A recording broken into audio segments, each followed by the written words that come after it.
just to kind of give you a little bit of an idea of what you can do with top dots and how much detail you can bring into a piece. Hey Rex, how you doing? So glad you're here, my friend. All right, so I'm just grabbing a few pieces. We're going to take a look at a few different ways to do some top dots. Some different ways that you can choose your colors, different effects that you can get. And we'll kind of go over some of those options here. I'm just going to get a couple of things out of my way here for a second. Not as organized as I thought I was. That's okay. All right. So this is the piece we're going to work on today. We're going to add top dots to this one. So let's look at some different options for top dots. So one option is to use completely different colors in your top dots. So this one's going to be a little harder to see because of the glare, but I'll try and get it up nice and close. So you can see what I did is I literally just alternated the other colors in this piece to go around. So I put teal on top of blue, green on top of teal, purple on top of green, and I just mixed them up to kind of create this different kind of design and different kind of contrast. So when it comes to the top dots, you don't have to use the similar colors. You can put whatever colors you want on there. I like doing this because it was easy to pick the colors and just follow a pattern by moving all of the colors kind of over one. But I think it turned out really, really neat looking. Now, the other thing that you can do, here's another one that I did where I took colors that were kind of similar. So on the teal, for example, I put a green top dot followed by a yellow top dot. On the red, I put an orange followed by 2 different shades of yellow. So you can kind of change it up however you want to when it comes to putting completely different colors or ones that kind of go together that just look like almost brighter versions of each other and go really well together. This is the least common way that I tend to do top dots. I've only just started doing them this way. This is very, very new for me. Typically, I do kind of a color grade or put some other layers in there. So let me talk about other layers. So this would be an example of one with other layers, right? I put the white on the bottom and then I put gold on top of the white. And this is even yet another example where I put, so for example here, I put a white dot and then I put a different color top dot, completely different color. This works really well with metallics or anything that you want to be nice and bright. If you put a little white ring in there, just like in this top dot here, it really can help your metallics pop and separate out some colors. So you can, so I could, for example, I could do, you know, a green and then a white and then a green, a white and then a brown. I can do any order that I want. There is no rules when it comes to your top dots. Rex, I'm sort of okay, but not really. I need this distraction and positive energy. Well, then we will definitely do that for you, Rex. I'm sending you lots and lots of love, and let's enjoy this couple hours that we have together, eh? So there's a couple different options when it comes to white, putting white on the bottom and putting top dots. There are a couple artists that put a significant amount of white as their base color on their piece and then use the different color top dots to really bring that out. But it's a really nice way to make sure that the color pops too and doesn't blend into your background too much. So that's option number 2. So we've got completely different colors. We've got different metallics on white, but then the one that I tend to do the most because I really like the effect is a color grade. So when I bring this up nice and close, you can see that this center dot actually has 5 different colors on it. It starts with a dark gray, lighter, lighter, lighter, and then ends with a white top dot. I like this effect because I love how it makes it look like it's almost kind of glowing, right? I'll show you a couple different examples. This is another one where you can see all of those different colors in that center dot, gradually getting lighter and lighter, and it can make it look like it's glowing. You can also do top dots on swoops. So you can see on this, I actually did, let's see, 3 different layers. So I did the dark green, a lighter yet, and then a little white top dot in the middle. So there's lots and lots of options that you can do with this and have fun with the swoops too. Because once you start playing with this kind of glowing thing, then you can create stuff that just looks like it's coming right out at you. Like, I love this. This is trippy as hell, right? So creating these little spots that look like they're just going to pop right off of the piece and they're almost glowing in the dark. That's the color grade. That's my favorite because I just can't get enough of that kind of effect. I freaking love it. It's my absolute favorite to do. So it's what you'll see on most of my stuff. Okay. What we're going to work on today, we're going to do a little bit of both on this piece because I want to show you how they can kind of work together. You don't have to pick one style and carry it through the entire piece. You can pick and choose as you go. So that's what we're going to do with this here. So I'm just going to zoom in here and I'm just going to catch up on comments for a quick second.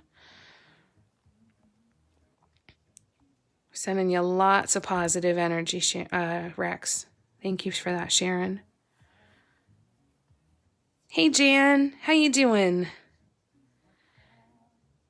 Hi, Lori. Oh, I'm so glad you're here. Hello, everybody. All right, so quick note about these lives. I do these lives once a week, every Saturday from 1 to 3 p.m. Eastern Standard Time. At some point, I'll probably mix it up and do a couple other times. And I also live stream on TikTok 4 days a week, and I'm going to be expanding to Twitch as well, and hopefully trying to get back to doing some Instagram lives too. These lives are always free to attend. These 2-hour ones on Facebook, though, are the only ones that are actual tutorials. All of my other live streams are just kind of I'm sitting and painting and just come and hang out and we chit chat and I work on some pieces and we talk about different ideas and we try different things and just have some fun. Okay. So like I said, even the tutorials, they're always free. Tips are appreciated, but certainly not necessary.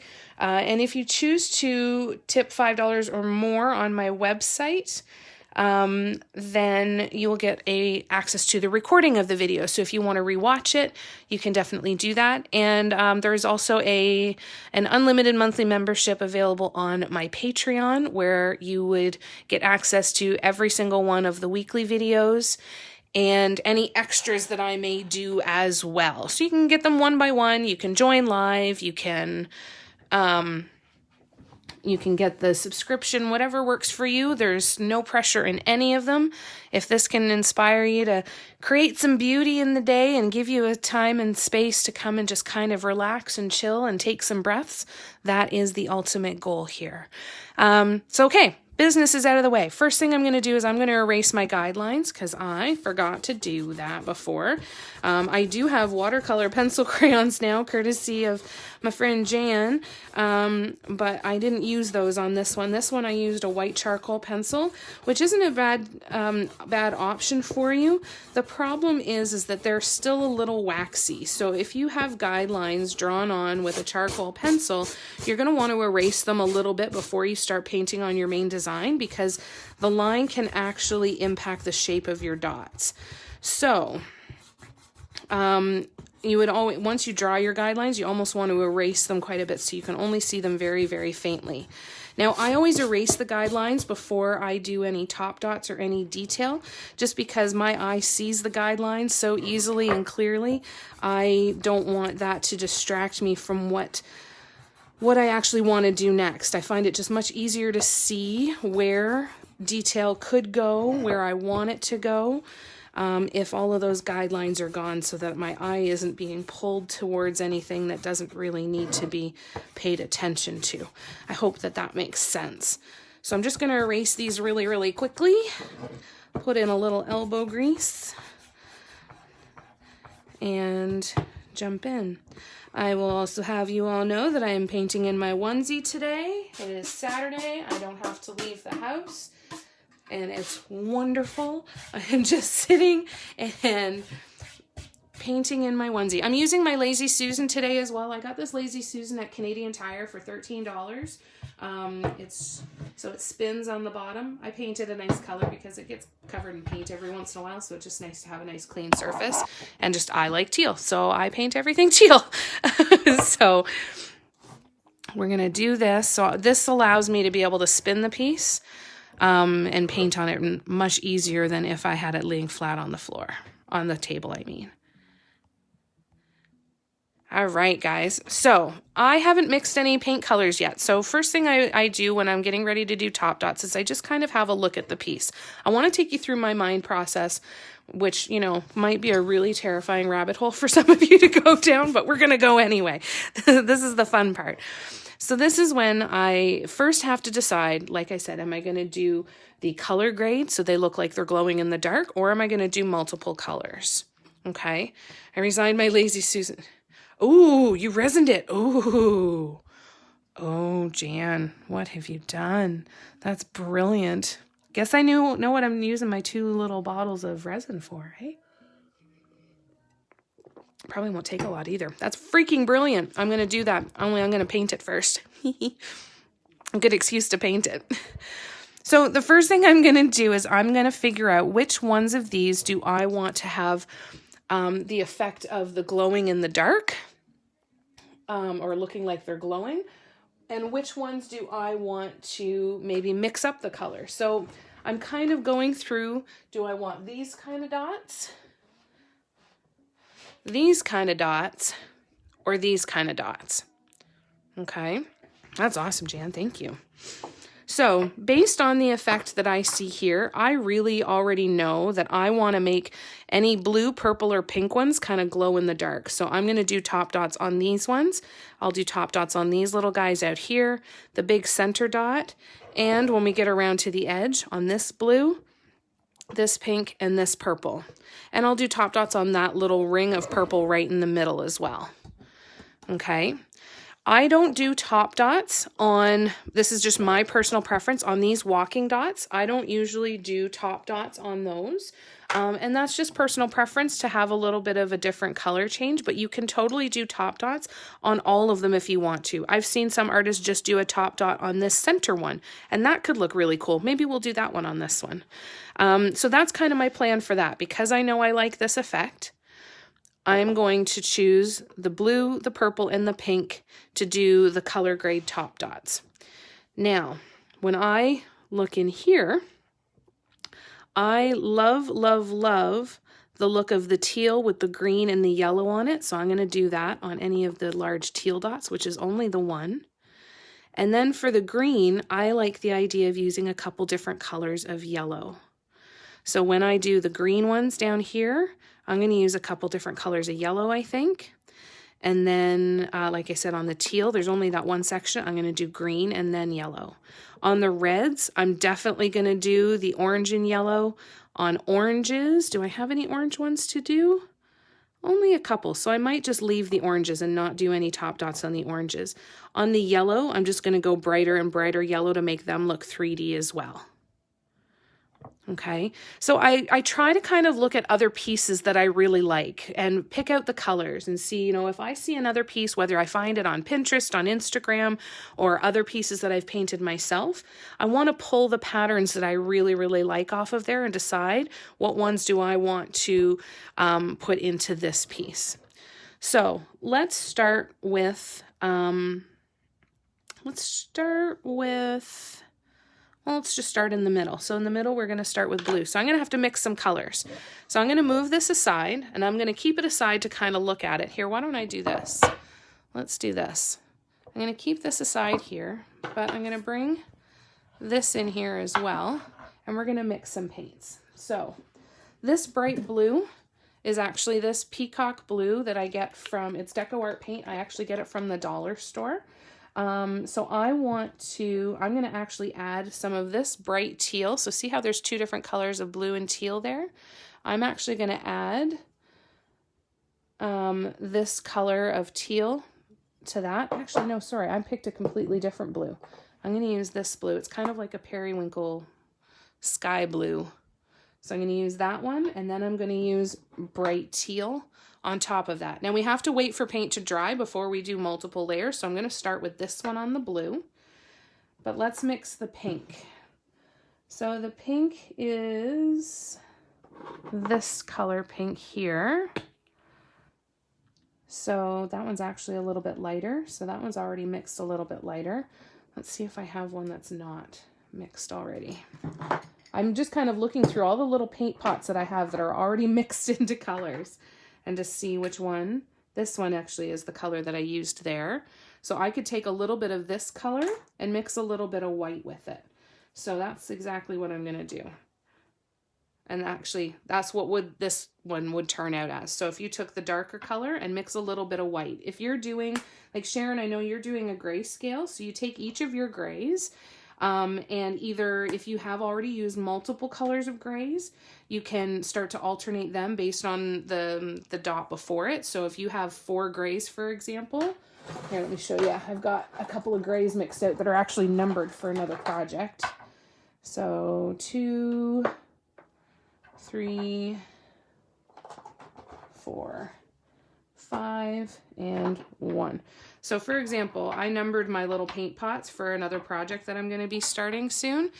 So if I have a dot on my canvas that is in color number 1, I would go either to a 2 or a 3 for the next top dot, and vice versa. So just slightly getting lighter and lighter and lighter.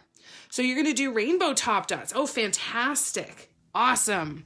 All right. So we'll kind of come up with a plan on how you want your colors to go then. So do you want them to go in order of the rainbow? So starting in the center being red and then working orange, yellow, green, blue, all the way out to the outside. That is totally good. But if you're going to do the color grade, just look at the darkest color, what color it is that you put on your canvas or your piece, and then go a couple shades lighter. If you haven't mixed something a couple shades lighter, add just a couple of drops of white and then mix it up. You want to be able to see enough of a difference in the top dot, but you don't want to go too much lighter. So you don't want to add too much white to it and have it be too much of a difference right out of the gate. Remember, we want it to be a gradual change. Okay, so I'm going to move these grays back out of the way. So if we want a gradual change, so I've got that stuff for the pinks. For the red, I'm going to use orange and then yellow. So I'm going to get my colors out and ready to go. And I think I'm actually going to use this really bright orange. I love that bright orange. So I'm going to use that and my yellow. So I've got that ready. So I've got my pinks ready. I've got my blues ready. My teal, I'm going to put a lime green on top of the teal. I think that's what I said I was going to do. No, I'm going to do the teal on top of the lime green. So I've got my teal ready. And on the purple, I want to do lighter shades of purple. So this is the purple that I have. So I'm going to mix some of this purple and just create something lighter. Because I'm only doing a color grade with the purple, I'm not going to change up the color. I'm just going to take a little bit of this, and you don't need a lot. Like the equivalent of 2 or 3 drops of paint is more than enough. You'll probably still be left with some, and that's okay too. And then I'm going to, because I've only taken so much, I'm also going to just only add a little bit of white. So I'm going to start with this, and what I usually do when I'm mixing colors is I'll put a little bit of the original color kind of up on the side and then mix down here so I can make sure that it is different enough. Because you can't always tell sometimes, and make sure you mix it really, really, really good so that you don't get swirls in it. Or leave the swirls in if you want the swirls in, that's cool too. But if you want to do the glow in the dark, this is how I do it. So see how it's significant, it's lighter than up there, but it's not too much lighter. If I'd added more white, it would be too much. So this is just enough of a change in color. So I had 2, maybe 3 drops of the purple and 1 drop of the white. Okay, and that gives me my new color for my purples. And then I'll just keep adding white to that one as we go along. And we'll keep doing that with the pink and the pink. Yeah, just the pink. Okay, so let's start first. We're gonna do the center blue dot. Okay, now let's talk about the size of the dot. So there's different options you can do here too, okay? You can do ones where, for example, then I think the walk dots may be white and pink. Oh, nice. That'll be beautiful. See, I already have so many great ideas. So see here, I don't know if we can see there, we've got 3 different colors of red before doing the little white center dot. Okay. And you see how they're kind of spaced. So you can see enough of the darkest red around these dots. Let's do it with this one too. This one might be easier to see. So see how I have the space, enough of a space. You can change up the sizing, and changing up the sizing of your top dots is going to impact your design. So if you want the darker color to shine through, I find the glowing look looks the best if you can leave enough, a good chunk of space like this, around for the very original color to shine through. Otherwise, it can start to look too pastel and too yellow, and you lose the richness of the bright color. Like this blue, I don't want to lose the brightness of this color. So I don't want to cover it with something else. I want to make sure enough of it shines through. Whereas with ones like this, see how narrow that edging is that I left underneath the top dot of the white. So play around with the size. You can even play around with the placement. You know, you can put them in the very center. You can put them down to one end. So for example, like if I wanted to, I could put a top dot where the edges line up down here and it would almost look like a center petal. Maybe we'll do that with the greens just for fun. Try a couple different placements here. So I'm going to find a tool that is going to give me a dot on top of this blue one that is not going to cover the whole thing and still leave a fairly significant amount of space around. I know the shadow is going to kick in here, you guys, and I apologize. I want to try and get a little bit brighter there. So see when I put this down here, let me move my hand out of the way. So see how it's got a good amount of room on it? That lets me know that I'm going to be able to see that nice dark blue shine through quite a bit. Now, the thing is, though, is I'm a little bit obsessive when it comes to the amount of space between the other dots. So let me show you one more example before I place that dot. But see on this center dot how the teal dot leaves as much of the lighter blue as the lighter blue did leave of the darker blue. They're pretty darn even as far as proportion is concerned. So you want to make sure that you're trying to create some proportion there too. So I'm going with a size 15 on here. I don't remember what size this one is. Let's see if I can figure it out though. I just go through and keep placing my tools. So 22 is too small. That means it was probably a 23 or 24. Is that here? 23. It was probably a 24. So I'm using I used a 24 for the center dot, and I'm going down to a 16 for the first top dot. Sorry, the 15 for the first top dot. I also know that when I use these tools, I tend to make the dots slightly bigger than the tools because the paint spreads out as well. And there's that center dot. Now I'm going to go back in and I'm going to add a little bit more paint to it. And if it gets a little gummy, especially with these large dots, when you're using these large tools, they can almost suction onto the canvas. So don't be afraid if your paint looks a little weird and puckery after you lay the dot to go in with another tool and just kind of move that paint around a little bit. That'll help it spread out. It'll dry nice and evenly, and it'll keep you from getting any weird little mounds and stuff in there that could impact the next layer of top dots. Okay? Does that make sense so far? So now I have to let that one dry. We can't go any further with the blue dot, so I'm going to set that one aside.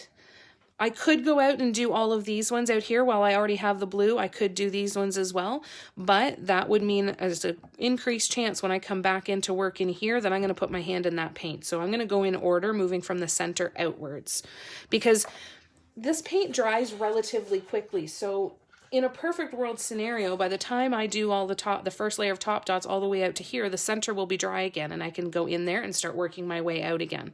That's the hope anyway, or at least not have to wait for it too long for it to dry.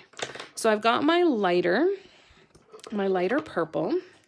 So I'm just going to find my tool there for that tiny ring in the center. Now, knowing me, in that one there, I used this tool for that dot. So I'm going to go with a smaller tool. And just knowing that the smaller dots aren't going to have as much room for more top dots as others. So let me get down nice and close actually to this. Okay. I apologize for any shadow there. But you see how it's just kind of in the center? I haven't played around a lot with top dot placement, like I was saying, like putting them aligned differently. Mainly just because I like this effect so much. I'm just not tired of it. I haven't really had any motivation to, because this kind of effect is very easy for me to visualize and to picture, right? Because I've done it so many times. So you have to kind of find your preference there. Okay, so then the purple's done. Now we can go in and do the pink. And there's only a few pinks to do. And just trying to get a dog hair off of here. All right, so I'm going to go in and do the pink on these ones. So on this size, so I have only one row of all white. The rest is color. Should I pick a completely different color to top the white? I think you can do either. I really do think you can do either. Is there a color that you've already laid down that you would kind of like to be the focal point of the piece? Because if you have another color that you want to kind of bring out to the forefront a little bit more, if you feel like there's not enough of a certain color or you'd like to see more of a certain color, then you could totally do that. Or you can pick something completely different and have the piece being built around, just knowing that if you use a completely different color, it's very likely going to stand out, so make sure that you want it to stand out. Does that help, Jan?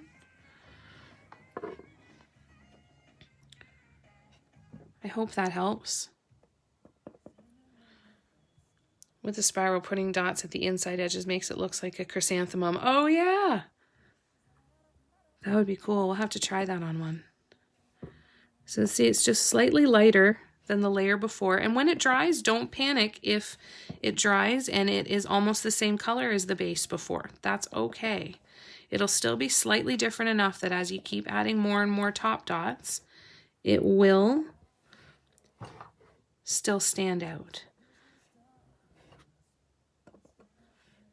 Okay, now I'm being really bad here and not cleaning off my tool each time, but you'll get to know what you can and can't get away with that sort of stuff with your own tools.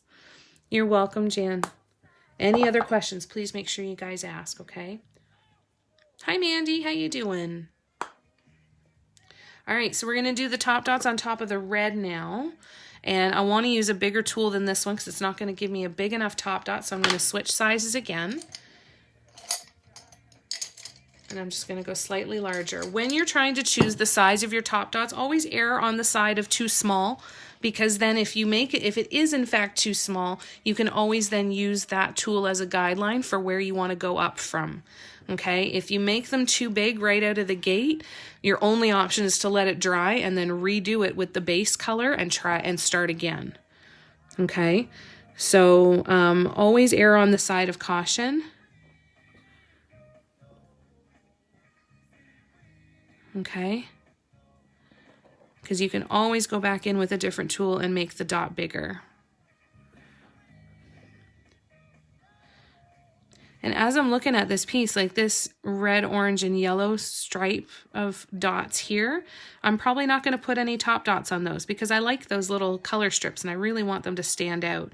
It's kind of like we want to use it to contrast a bit and make sure that all of our elements are still being seen the way we want them to. If we went and did top dots on every single dot in here, that could be very overwhelming, right? And it could completely take away from the design of the piece. So you want to kind of pick and choose where you want to use the detail and where you want to just kind of let it be what it is. All right. Oh, it's Envy. Hello, it's Envy Pikachu. Hi, Mandy. That's so wonderful. It's so good to see you. All right, so we're going to use, what are we going to use? We're going to use a blue and a green, and I think I'm actually going to use just a darker teal and then a green. So I'm going to go for a darker teal on these ones, and then we're going to do a lime green dot on top of it. That's so cool. Blues mean Mom is here, Barb's here, Jan's here. It's good to see you, Envy. And I'm doing good, thank you. All right, so now I want to have a size of a center dot of a top dot here that is slightly smaller than that bright teal, but I still want this bright teal to really show up really well. So I'm going to go in again and make sure that I'm not covering up the entire center. Now that's a little bit smaller than I want it to go, but actually looking through the camera, I think it looks pretty nice. Right? But I am going to do it just a little bit bigger, so I erred on the side of caution, went with the smaller tool, and just that tiny little bit bigger makes me feel better. So enough of the bright teal is still showing through, so I'm not going to lose that brightness and that punch of color. All right. Let me just turn this a little bit and I'll get it back up to the top so you can see it here. I'm trying to be better with this barb. Hopefully I'm doing a better job at keeping this at a spot where you guys can actually see it properly. If I don't, please let me know. Okay, so now we've got that one in there. The top dots can be a very, very quick process, right? Because we're just going through and trying to punch that color. So on top of the green, here's what I'm going to do. I'm actually going to mix a different green. Now, because this is so bright, I think I'm going to mix myself, and I apologize, this is going to be down a little bit lower, but let me see if I can't move this up. I'm going to mix myself a new green. So I'm going to take my lime green, whoop, and I'm going to put, clear up a little bit of gunk that's in there. And I'm going to make a little bit more of this one because I've got more coming along in the sides here. So now I'm going to add yellow to it. And I'm going to add just a drop. A little bit more than a drop, apparently. That's okay. Okay. Because I know I want bright yellow to be my very, very top dot. That's why I'm going to slowly do my color grade from green to the yellow. And again, it's going to be just a subtle difference, but it'll work really well with the color grade to help with that 3D look. All right. So just mixing these kind of little bits and bats, it's going to make sure that your colors kind of go together really well and get that gradual change. Hi, Debbie. Hey, Kim. How you doing? All right, so do I want to do a size 6 again there? No, I think I want to do a size 7. So again, err on the side of caution when you're choosing your size and cover as much of the dot as you want. But this time I'm going to do them where it's down this way, so that it's down close to the bottom as opposed to in the middle, right? So just moving it down just a little bit. This is my first time doing this, so let's see how it goes. I want to actually, I've got some bubbles in this paint. I want to pop it first.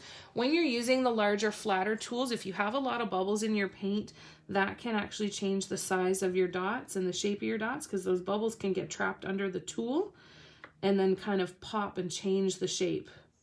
And it's really, really infuriating when that happens. So I'm just going to try and pop a couple of these bubbles in my paint. When I pop the bubbles in my paint, I'll either tap my palette on the table to get the bubbles to kind of raise up to the top. So I'll give them a good tap. Or I will go in with a toothpick and start popping bubbles. Okay. So I'm going to go in here and I'll show you. So instead of doing the middle, oh, that's the wrong size tool. Whoops. All right, so instead of doing in the middle, I'm going to take my green and I'm going to put it closer down to the bottom here. So see how it's kind of lined up in the center there? You have to be really careful because when you are putting the dot down, you don't want to have it go too far where it'll kind of change the shape out here. So you want to be really careful where you're putting that. So let me try and get in a little bit closer still for this one. Let's see if I can do this right. So I'm going to put this right about here. Again, sorry for the shadow. But see how it's lined up with the bottom edge as opposed to in the middle. Okay, let's keep going here. Again, I apologize for the shadow here, but it'll get better. See, now that one almost went too far and almost changed the shape, right? So you got to just watch your paints. Now that one has a bubble in it too. You can kind of see the bubble right there. So I'm going to go back in after with my toothpick and pop that bubble. So there we go. So that's them lined up in the center. And we're going to keep doing that with all of the different layers, right? So I'm just going to go in and pop that little bubble in that paint. Oops. I love doing the top dots because I find it's almost in a different way meditative, right? Because I don't have to think about the design. I just have to follow the pattern that's already there, right? Okay, so now we're going to do more orange in the big red ones. So there's the orange there. And let's figure out what size to use on this one. I think the 8 will be good. And I'm going to go back to doing the center again.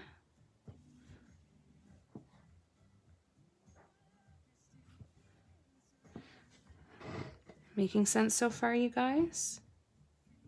There's so much freedom in doing these things, and what I hate to always say is trial and error is your best friend when it comes to dotting. You're going to do stuff that you don't like. You're going to do other stuff that makes you stop and go, whoa, I need to show someone this because it's amazing, right? You're going to have both of those moments, and you have to be okay with the moments where you go, ugh, no, don't really like that. Right? You can always fix it. If I had laid down any of these top dots and then not liked them, I could go back in with the original color once they dry, put down the original size dot all over again, and then keep going. Right? Does that make sense? Hey, Ish, how you doing, love?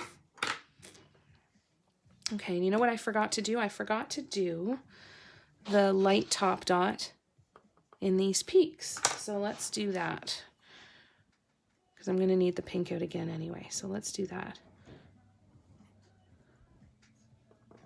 And I'm going to do just the peaks so I can show you what it'll look like if you do just pieces of what you're doing. You don't have to do the whole thing.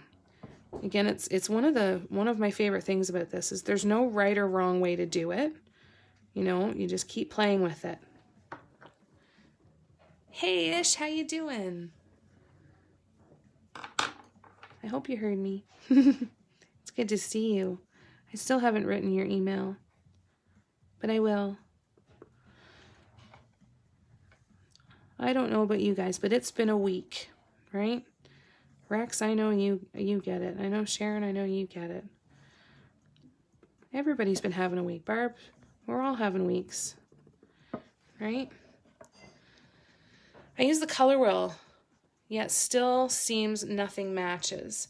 Sometimes it's about not using the color wheel, but trying to kind of just create the two colors that you like that go side by side and creating mixes of the two of them together, right? So if I really liked the teal and the purple, for example, I could start off just by mixing different amounts of the teal and purple together, right? So you can try different things. That's where doing a yellow to red color grade is a really, really good exercise when it comes to mixing paints. Maybe we'll do a short tutorial on mixing paints and mixing colors and how to put them together and stuff. What I would suggest too is look on Pinterest for different color combinations and stuff too, because they can give you ideas on what top dots you could use that are already kind of side by side with things, right? I hope that makes sense. I'm not sure my brain is having that make sense today, but I kind of go with the idea that if one of these other colors that I have doesn't go well as a top dot, I'm going for the color grade to get the glow in the dark look. That's my go-to. I don't think there's anything wrong with what you're doing at all, Jan. I think that there's a lot of value in using the color wheel too. But if it's not giving you the results that you want, then definitely could be worth trying something different. Like for example, I go onto Pinterest every once in a while and I will literally search color combinations, right? Or I'll find other dot artists and I'll find their work and see what color combos they're using. And I won't try to replicate their designs, but I'll try and mix the same colors that they have and use them in my own combination. That can sometimes be helpful too. All right, so now we're going to go around these big circles. So when you've got a large space to do, it can be really, really stinking relaxing. So I'm going to do that with this one. Just kind of zone out as we go around this, and then I'll go back out to here. We're going to have to do this because we need to, you know, have some time for these paints to dry. So just keep working your way around. Right, like this is going to be so relaxing. Because I don't have to think about anything. I just have to place dots, right? And when there's no more room, I stop placing dots. So this is where you can really go on automatic and just kind of let it happen and get into a bit of a Zen zone, right?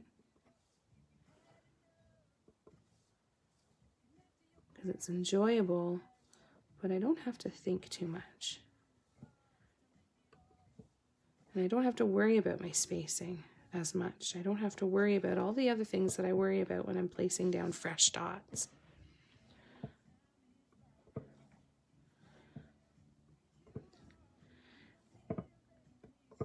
Yeah, I would definitely say get comfortable with looking at other people's color combinations and finding ones you like and just kind of going with that. If you start from scratch all the time trying to look at what pieces together, that's why I always look back on my other pieces and say, okay, I really liked that idea, and let's see what happens. Or be completely okay with not being happy with your decision and saying, what I learned today is that I learned that I don't like those colors together, right? And keep trying them. Sometimes too, when you're mixing your own paints, we're at the mercy of the paints that we have, right? So if we're trying to mix a warm and a cool or anything like that, it can be a little bit difficult because depending on the shade of paint we have, if it's not, you know, if it's on the warmer side and the only other paint we have is on the cooler side, then they're not going to look great together, right? Oops. Clean off the tool. I hope that that helps anyway.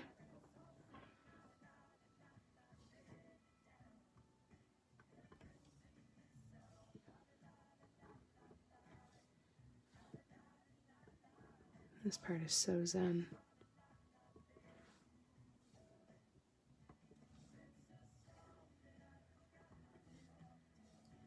And it's funny because as much as I liked this piece, without the top dots, I almost always like things even better once the top dots are on it. And I can't wait to see how this one turns out.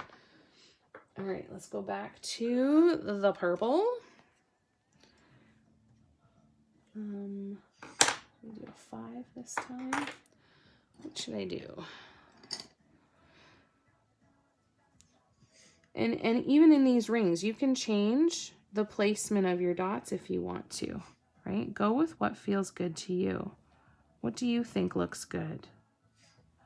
And play around with it. There's a lot of really interesting ideas out there for dot placement for your top dots. I saw one artist where she would have a cluster, like say of these 4, for example. So if I clustered together these 4, she would align all of the top dots in with the center edge that circulate around that orange edge. And it creates almost like a little flower. I think that's might be what you were talking about, Sharon.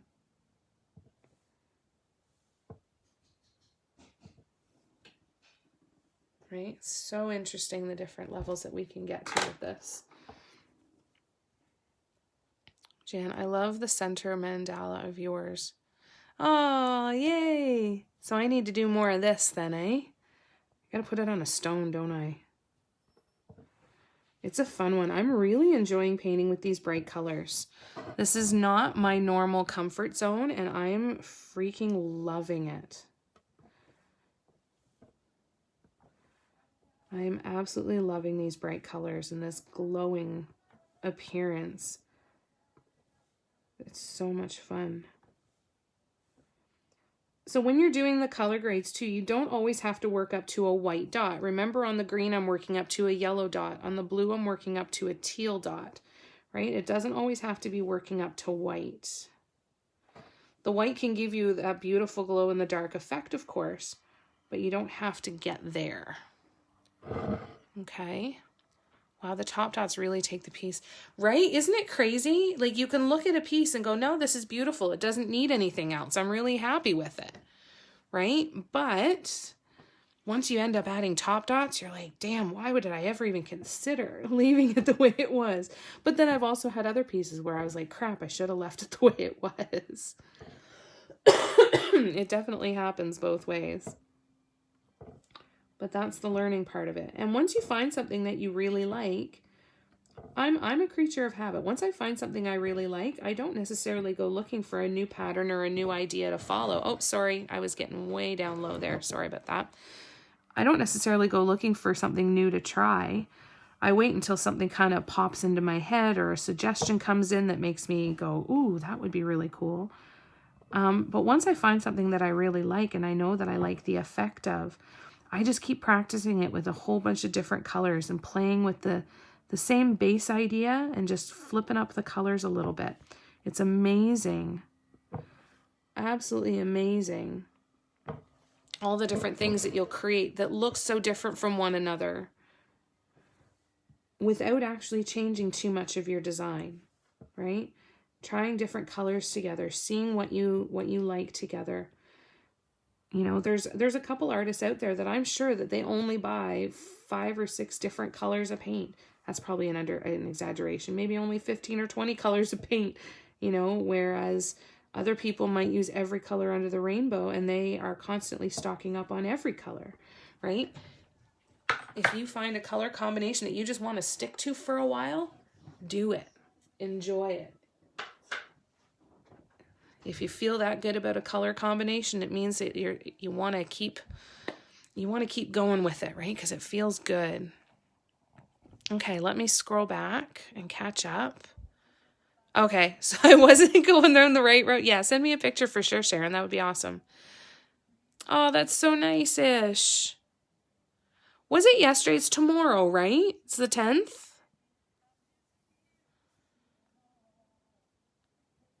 Oh, that's nice. That's so sweet. Do you do top dots on the yellow near the middle? So on this yellow in here, I'm not going to do any on those ones because I don't want to, if I lighten it up, it's almost going to turn them from a bright yellow to a pastel yellow.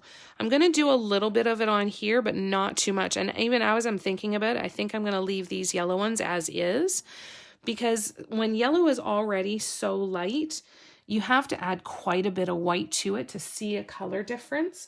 And I don't want it to look pastel. I want the yellow to still stay nice and bright, right?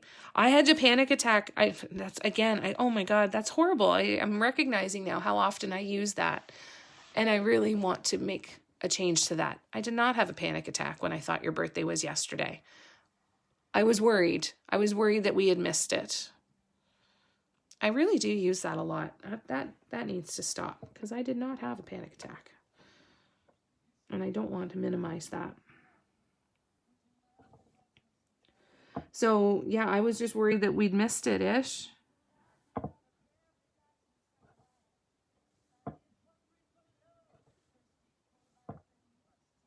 would have been really upset with myself if we'd missed it. Great question, Kim. And that's all personal preference too. If you don't mind having the pastel in there, then absolutely go for it, right? But because this one is so bright, I really don't want to take away from any of that brightness.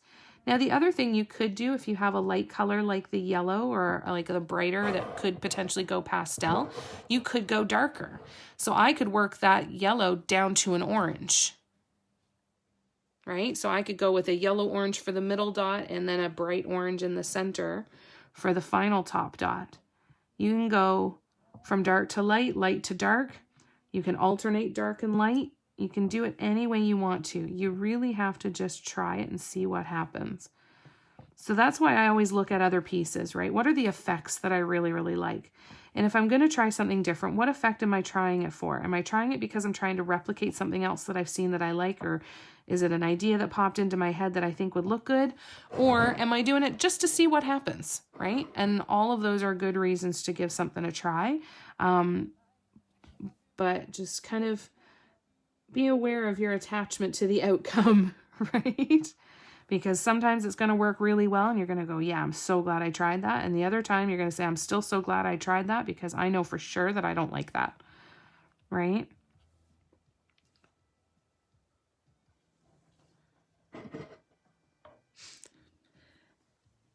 Yeah, white I think is the farthest I would go on the yellow. I'm going to see how it looks with all the other top dots and then I can go back in and fill it in. That's the other beautiful thing. You don't have to decide out of the gate what you're going to do for everything in there. Pick the things that you know for sure that you want to do those first, right? If you look at a piece and go, oh, I know what I want to do there, do those things first and then see how it looks at the end and then figure out what calls to you next. What is the thing you want to try next? You don't have to have it all planned out right out of the gate. See how it looks as you go. See how you feel when you look at it as you go. And see what kind of ideas and inspiration might come after you get some of the detail done, right? Be okay with playing around with it.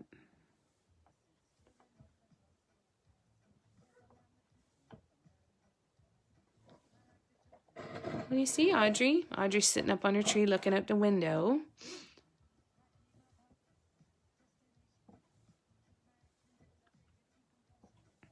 We got Jason Mraz playing in the background.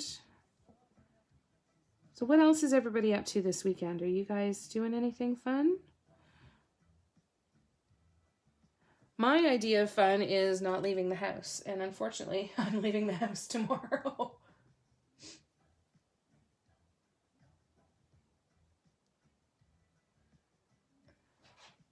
I am leaving the house tomorrow. Tomorrow is an errand day. Okay, so now we're going back to the green, which I have mixed on my palette. And we're going to do this green edge here. Yeah, I think if I do anything, it'll be white on yellow. I think I'm going to wait until it's completely, all the other stuff is done. And then if I feel like the yellow needs a little bit more, then we'll definitely add it.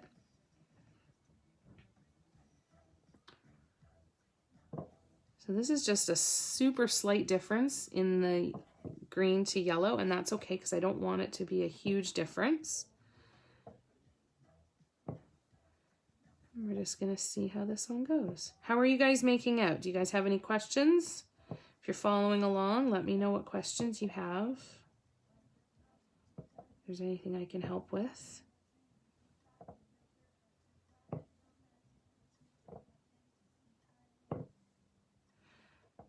If you're trying to kind of perfect your top dot game, I guess you could say, you want to just really, really practice it a lot, right? Really, really practice.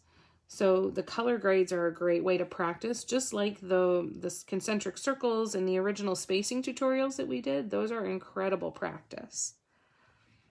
We are going to do a tutorial on how to create that kind of galactic one that I did, the blue, purple, and pink with the little white dots and stuff. I figure we'll actually make that a project that we can all do together if you want to, because I think that, and that's a really good lesson in spacing on that one as well, because you have to leave space for those little white dots, right?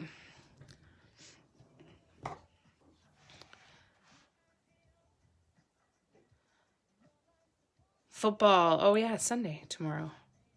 Not sure what I'm doing tomorrow. I don't know what I can do. That's the hard part. So that means you can do whatever you want then, Ish. You can wake up in the morning and say, what do I want to do today? And just do something just for you, right? I kind of like that. I can have my birthday for me and not have to worry about anything else and doing parties or things that other people want to do for my birthday. A very rare event may occur tomorrow in Texas. We may get between, oh my gosh, that's crazy. We're gonna have a virtual snowman competition. Oh, Rex, that's amazing. Snowed for the first time in 61 years in Spain today. Wow. Would we need neon paints for that one? No, you wouldn't need neon. Neon wouldn't hurt you for the pink. If you're able to get neon, I'm starting to become a really big fan of neon. Like, I'm going to be buying a lot more neon paints. But you definitely don't need them. You can just get nice bright pinks and it will still work okay.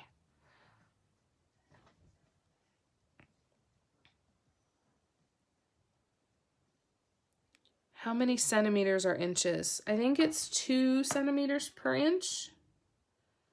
I think. So that's a lot of snow. That's a lot of snow. So they won't normally get no snow? That's crazy. Oh, I'm sliding down again. Sorry, guys. Let me get it back up here.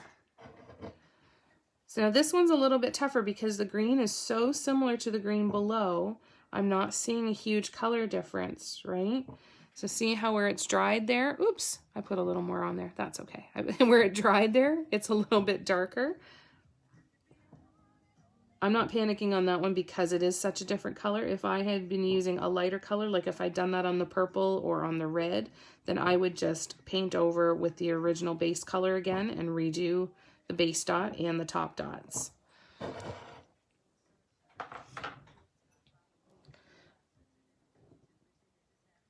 How much snow did we get on the ground?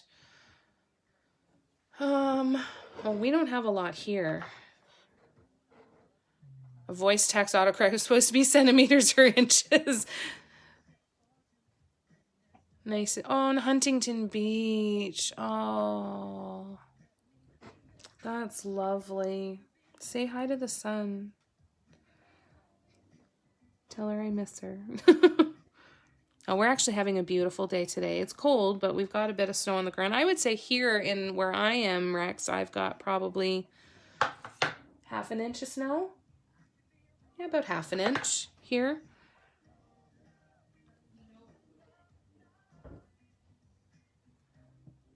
Yeah, we don't have a lot here. We've got enough that the ground is covered and it's cold enough that it's staying, but the snow is starting to melt off the trees. There was a lot of ice on the trees the last couple of days and it's starting to go.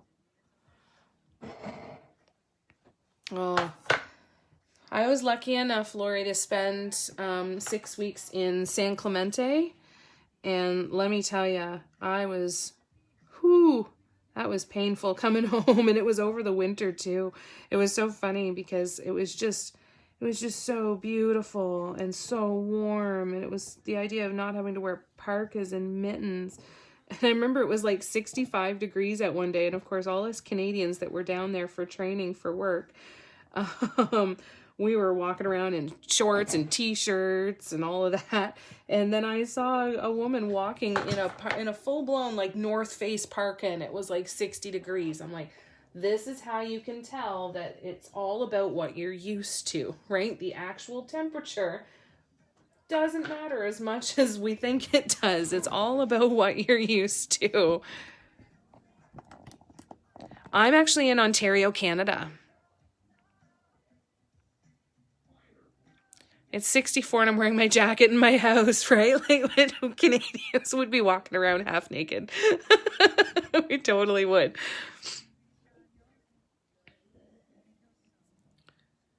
Don't live there. The news said 25 to 50 centimeters. That's crazy. That's a lot, especially when people are not used to it. Totally. Are you adding another color in the green and the same color? So on the green, I'm going to add even more yellow, and we're working from green up to yellow for that. Right? So we're going to start moving that way. So I'm going to go on to these pink dots out here, and then we'll do the blue, and then these are pretty darn close at least to being dry, or we'll be even closer by then. And we can start to add in the next layer of top dots, hopefully.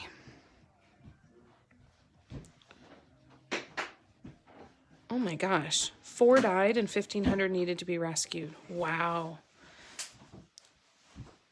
And right, Debbie, we would totally be walking around in tank tops if it was 64 degrees out. Oh my gosh, that sounds wonderful. That'd be so exciting. Woke up and like, it's January in Canada and it's 64 degrees. Oh my God, that would be amazing. That would be awesome. Oh, that's awful-ish. That's scary. That's really scary.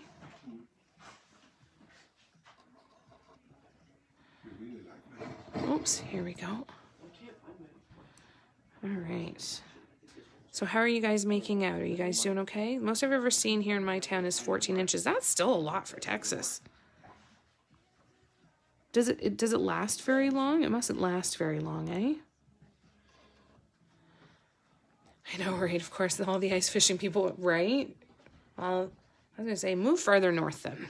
You guys go way up north where that stuff happens. Let us stay here where it's nice and warm. 64 degrees in Celsius, I want to say, is around 12 to 15 maybe. Mostly we get ice and sleet and freezing rain. Very rarely do we get snow. Well, at least snow is definitely better if you can, right? If you can get it, snow is definitely better. Do I have a good enough angle here, you guys?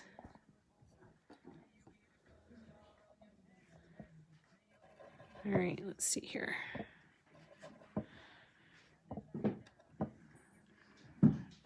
I apologize, you guys. We're going to be hearing a lot of banging because they're doing wood outside.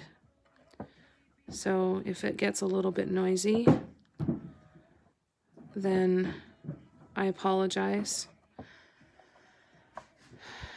It's not going to work. It's going to be noisy. They knew I was on this for 2 hours. Fantastic. That's awesome. All right. Well, I'm not going to bitch about it. It is what it is, right? But yeah, it's going to bang. So I apologize if it gets noisy, you guys. Well, it has barely started, yeah. Very rarely it lasts more than 24 hours. Oh, that's good. Paula just started doing mandala. Yay! That's fantastic, Paula. Are you enjoying it? That's awesome. So how are you finding working on canvas? And thank you, Kim. I'm glad that it's not disturbing yet. So that's good. That's a really great place to start, Paula. You start on paper, then you work to canvas. You work up your way up the scale of the more expensive things to paint on, right? I'm a really big fan of the panels, the wood panels. But when it comes to canvas, if you start to get frustrated with canvas, I get frustrated with canvas all the time because the fibers in the canvas can impact the shape of the dots. Right? So the fibers on the canvas, if they start to get in your way and impacting the shape of your dots and the placement and everything, then what I would recommend doing is getting some gesso. So gesso is something that you can paint on that almost preps the canvas. And if you put a couple coats of paint on the gesso on the canvas, it will give you a substantially smoother surface. I always forget to do that step because I'm lazy and I jump in there. But if you end up with that same frustration with canvas, then definitely invest in some gesso. Okay. Okay, let me just scroll back and catch up on the comments here. I would miss winter as long as I didn't have to go anywhere during a storm. Yes, that's very, very true. I actually like the times when, as long as you don't lose power for too long, but you lose it for a couple of hours and you have to turn on all the candles, light all the candles, and just sit and read a book and do all of that kind of stuff. It's actually pretty nice, eh? So, it's pretty nice. All right, so let me just change my tool here.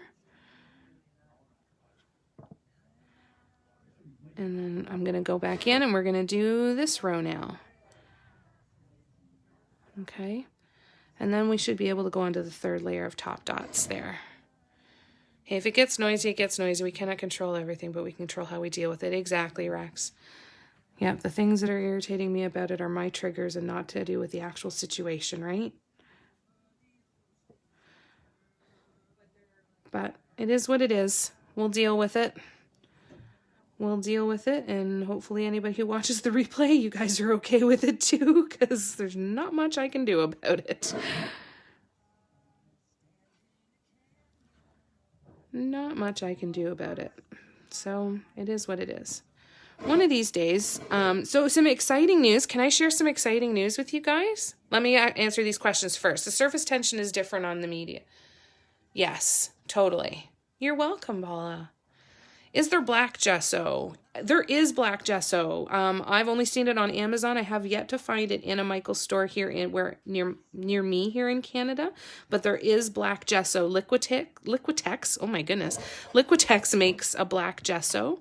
So you can get black gesso. What I would do if you can't get your hands on black gesso, just use the clear or the white gesso. And then, sorry, I'm taking a second here. Use the clear or the white gesso, and once they dry, then do a black base coat on your canvas if you want a black background, and do that over that. Debbie, I'm near Port Perry.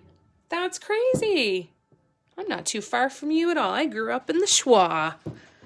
Yeah, and I live just north of Port Hope now. That's so cool, Debbie. See everyone skate. Oh, yeah, that's nice. Excellent. So if you're in the States, then you might be able to get your hands on black gesso out of Michaels then. I imagine it's kind of a hit and miss kind of thing too, right? But at the very least, there's Amazon if you need to. But it does exist. Black gesso does exist. Thanks for asking that, Pam. I wish I could share my last piece. If you want to go on to my page, and I think you can write a post. If you can't, tag me in it if you want to post it. Oh, I'd love to see it. Or shoot me a message. I'd love to see it. If you want me to post it on my page and tag you, I'd be happy to do that. That'd be cool. All right. So here we go. This is where we're at right now. I got some yesterday at Hobby Lobby. Okay, good to know. They're perfect. Good. All right, so let's go in and we're going to do the third layer of top dots, at least on these couple in the middle, okay? So because I want to go to a brighter teal, I'm now going to go to a really bright teal, and it's going to be back to the same color that was in there. I'm trying really hard, you guys, trying really hard. Okay, so let's... I'm now going to go use a different teal actually in the large center dot. Now, when I did these ones, I just did the dark blue, the lighter blue, and then the bright teal. So I'm going to do a darker teal just because this center dot is so much larger. I don't want to have only 3 dots in the middle, so I'm going to do a slightly darker teal. I'm actually going to pull the same dark teal that I put from in here and put that in the center, and then we'll go to the bright teal. Okay, thanks, Debbie.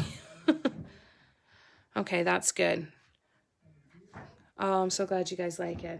Oh, thanks, Jan. So, exciting news that we now have a TikTok and an Instagram account for the Animal Sanctuary. So if you were to go on Instagram or TikTok and search Southern Winds Sanctuary, we now have social media for that, and we're starting a TikTok account too. And we are very, very close to getting our incorporation. We actually started a GoFundMe page to help us get going. And, oh, that one is not a dot at all. So that one went a little wonky. So what I'm going to do is I'm going to go to one size larger, and I'm going to just try and cover it up there. So I'm actually going to go to a fairly large one. And let's see here. There we go. That's a little bit better. And I'm actually going to go in. You can always go in with a pin or a toothpick or something to kind of move it around and change the shape of it a little bit.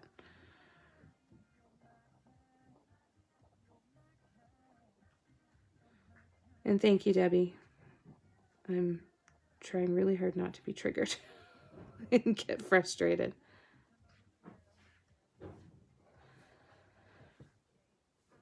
And I'm kind of proud of myself. So yeah, it's really exciting. I've been kind of reposting the stuff that we'd already had on our Facebook page just to kind of get caught up and get some content out there. But what we're going to start to do is we're going to start like posting good mornings with all of the animals. So Barb, you're going to get to say good morning to Fred almost every day. Fred is one of our donkeys, you guys. And then once we get our incorporation, we are going to be able to like just start actually functioning like an actual registered charity, which is really, really exciting. And it means that the sooner we get doing that, the sooner we can build a new barn, and the sooner we can build a new barn, the sooner we can rescue more animals, which is really, really exciting.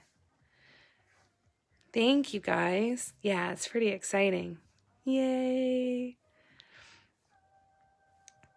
Thank you. So Southern Wind Sanctuary. So if you want to follow along and come hang out with us while we're kind of going on this journey, I would love it. I would love it if you were there. Love it, love it, love it, love it, love it. We're really, really excited. You're serious? It really is a lot louder on my end than yours, because holy cow, it feels loud. All right, so now we're going to go slightly lighter in the purple again. I'm actually going to go fairly light. Oh, and you know what I forgot? I forgot the top dots on those purple ones because I want to carry the pattern that I did down here out to here. Thanks, guys. Yeah, Debbie, we're not going to be far from you. You're going to be able to come and visit if you ever want to come and meet the donkeys. If we get back to normal life stuff, you're not far at all if you ever want to come and visit. I would like to eventually, so what the plan is that eventually we're going to, so we need to build a new barn. And once we build the new barn, we're actually going to put an apartment in the barn, and that's where I'm going to live. We're just checking with the planning commission and everything of the county and the township and everything to see if we're allowed to do that, have a separate residence on the property. So we're going to give that a shot. But yeah, I'm kind of, oh, and I just dropped, oh good, it was dried paint. Whew. We're going to try, to kind of make that's going to be my space, and I'm going to have a studio up there. So it'll be nice and quiet and kind of off on my own, which will be lovely. What, Fred? He's here. He's still out in the paddock, Barb, but if you follow the sanctuary stuff on Instagram or TikTok, then you're going to be able to see it there. It'll still be coming over to Facebook too. Thanks, Brianna. It's good to see you, honey. Thank you. I'm so glad you like it. And everything's okay now, Rex? You were good? Good. All right. Awesome. Oh, I'm breathing. I'm breathing. I'm breathing. I feel like I'm being tested by the universe. The universe is testing me, right?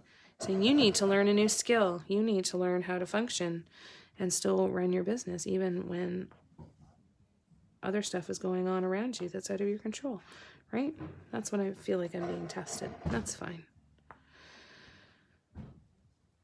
That's fine. Doesn't mean I have to like it, but we're going to deal with it. All right, let's keep moving. All right, so now that I finished that, now we can go back in here into the middle. This little dot is still kind of wonky, but that's okay. We'll deal with it. It's going to be fine. It does look pretty kaleidoscopy, doesn't it? I haven't decided yet if it still needs something else out here, but I think I might have to do something in the corners. I think the corners is where things are going to come next.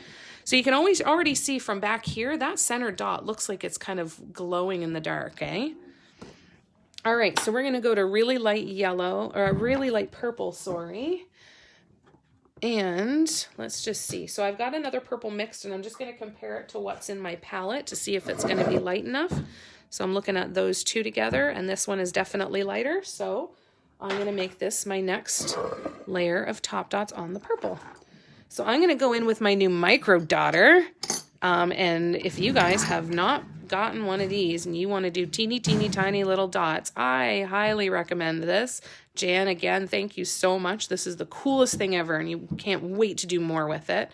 It's a clay sculpting tool, and I'm going to go in with this micro dotter to do the little tiny brighter purple top dots here in the middle. It is very calming, isn't it, Debbie? It's very, very calming. There's something powerful about it. I feel grounded and centered, and I would like to start doing some actual chakra meditations and then creating pieces from those meditations. I think that would be really fun. A friend of mine, she runs sound healing sessions. And I've kind of always liked the idea of attending something like that and then seeing what I paint immediately after and see what kind of comes to me and just kind of channel it. You know, sometimes I go into meditations kind of setting the intention of, hey, show me what I should paint later today. Show me some new ideas. Show me what I should be focusing on with all of that. And it's kind of fun. It's really, really fun, actually. Found peace in the pandemic, Matt. Yes. Yes, yes, yes. Marsha. Hey, we wouldn't be painting any of this stuff without your molds, Barb. I would not have a line of incense holders coming out if it wasn't for your molds. You guys are all just so incredibly generous. So incredibly generous.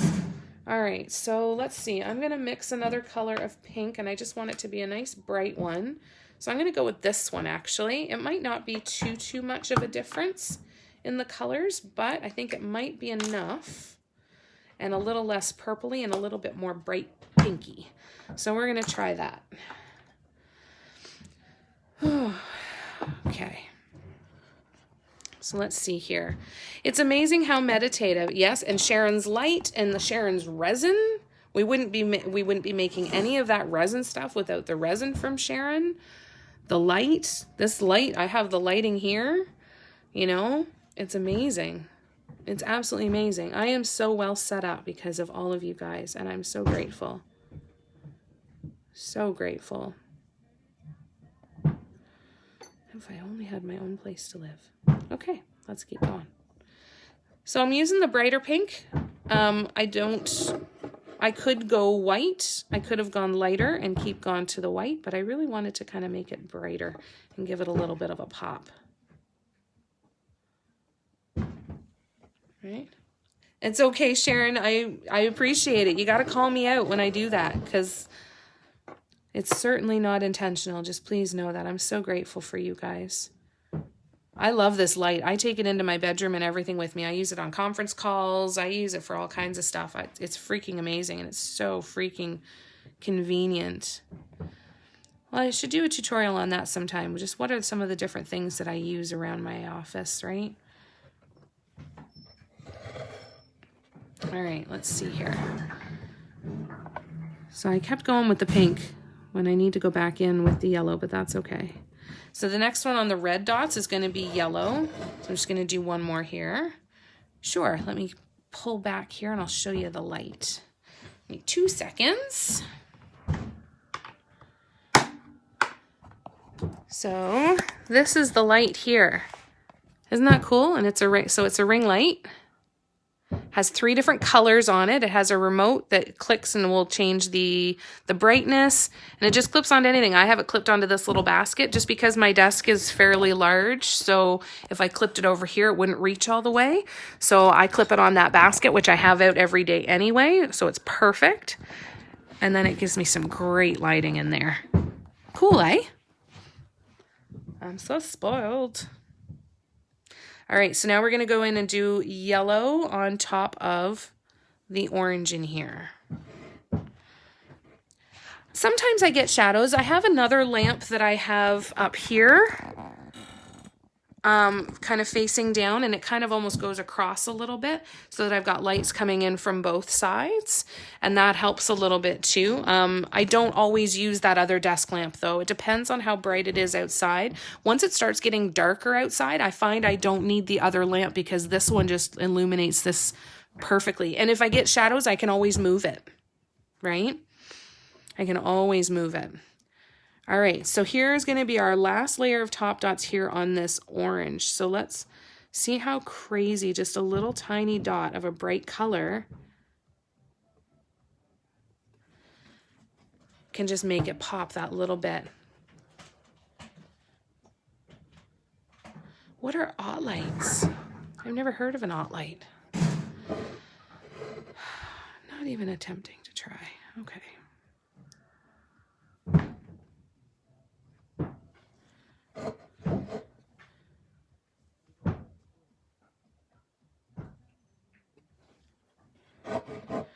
It's amazing what these little bits of color can really do, right? So when I get to the larger red dots with the orange, what I'll probably do is do the yellow top dot, and then I might go in even with a white on top of it too. Jamie, we should connect. We share some triggers. I can share some info on local groups you might find. Oh, I would love that. I would love that, Debbie. Can you shoot me a message?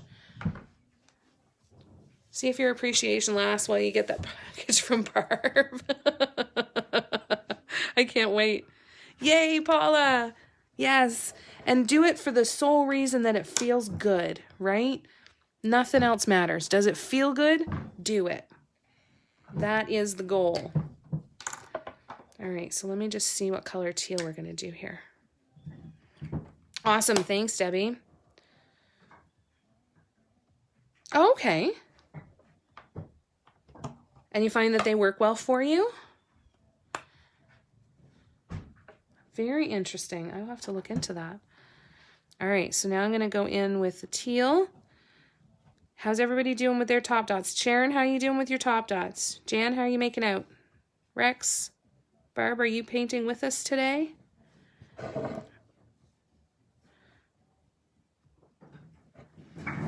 Let's see here. That's very cool. I'll have to look at those. Lori, thank you.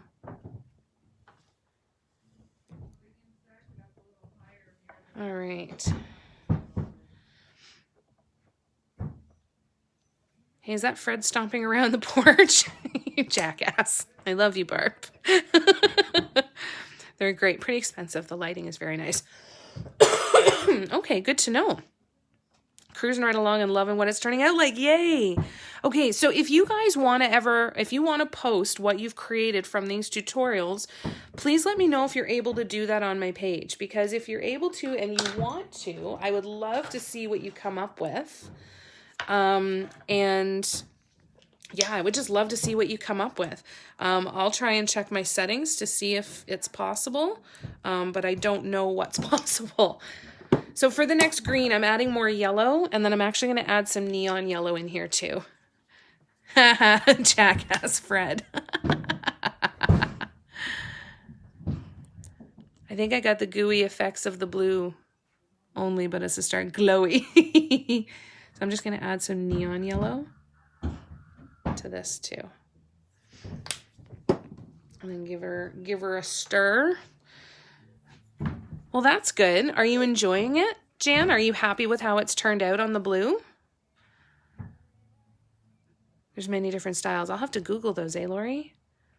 Too much smudging, but I'm moving forward. That's all right. Practice, practice, practice. I'm trying to paint, but you guys are distracting me. I'm that fidgety kid clicking the pen while the teacher's talking. Ah, the beauty of online, right? Then we're all right. So now the darker yellow was almost an orange in comparison to the neon yellow. So I'm actually going to add a little bit more neon yellow to this.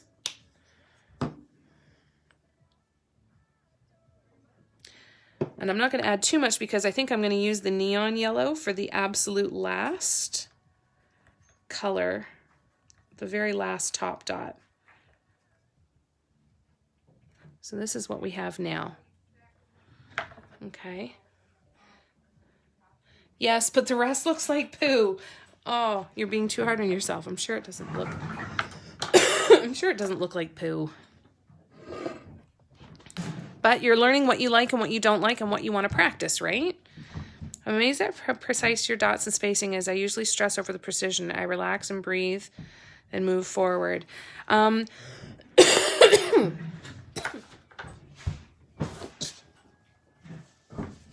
We did a tutorial a couple of weeks ago, Debbie, on spacing that I kind of show the tricks that I use to get that spacing going well. And I don't know if that's going to help or not, if that would help you or not. but it might be an option to take a look at it. What I do when it comes to spacing is I'm always trying to space everything out around the entire piece, right? So I use this, what I kind of call the clock method, where I try and kind of space everything out and not just go around in a circle. I lay out my dots very specifically. I'll see if I can't find you one of my TikToks or something that I can send you to show you how I do it. It's my trick for spacing so that I can get things in a really, really good spot and kind of have some consistency in how everything is spaced out. So I try that. So there's the last green that we're going to put on, still centered into the middle. And then we go back to yellow. So you guys are trucking along okay? All right, so we're going to go back to yellow. And so on these larger ones where I get out to yellow, I'll probably go back to a white eventually. Awesome, Debbie. Is Ish still here? Or is she coming and going today? I love the look of the yellow, red, and orange together. Little bits of fire. Love it. You know what I hear in the back of my head whenever I say that? Anybody watch Friends? When Chandler went to work at the ad agency and he brought home the sneakers that were covered in flames, and Joey picks them up and he goes, "Ooh, it's like they're on fire." And he touches them like they're hot. Oh, I miss that show. I think it's time for a reboot. Not a reboot, sorry, a new marathon. I think it is just about time for a Friends marathon. All right, so I'm going to go with the lighter purple again in here. And we're going to keep breathing. And we're going to go here. So it's just subtle, subtle differences, right? Very subtle differences. I'm still going to go in here with white eventually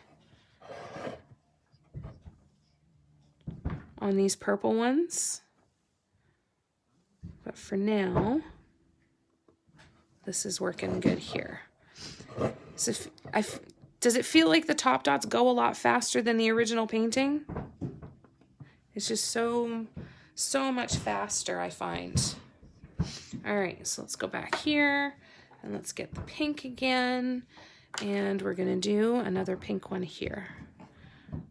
I'm liking this darker pink on it. I think it looks kind of cool. I think it makes the pink continue to stay looking pink. Oh good, now Audrey is scared, so she's coming over here because they're making so much noise right outside of her tree. So let's see here.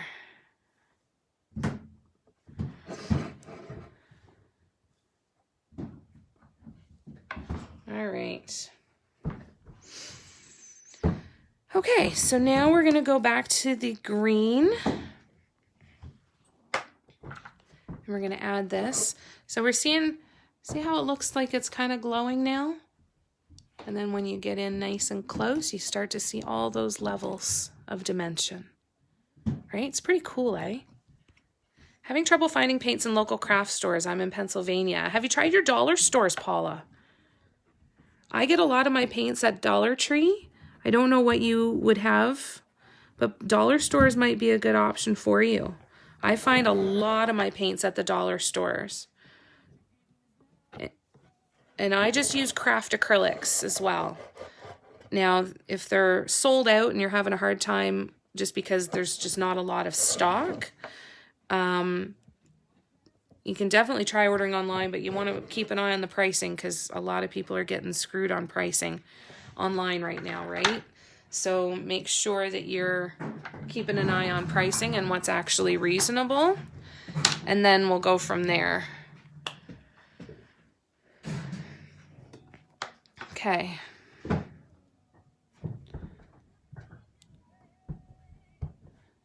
Okay, so I'm actually going to switch to a smaller one. So we're going to start with the teal dots on the blue here. Seems to be, yeah, it is. I think with everything that's going on because of COVID, I think that everything is kind of picked clean and depending on where you're allowed into and everything like that, right? I love the dollar store paints. I have like some of my favorite colors. This bright blue, the peacock blue, is a dollar store paint. I can buy neon paints at the dollar store as well.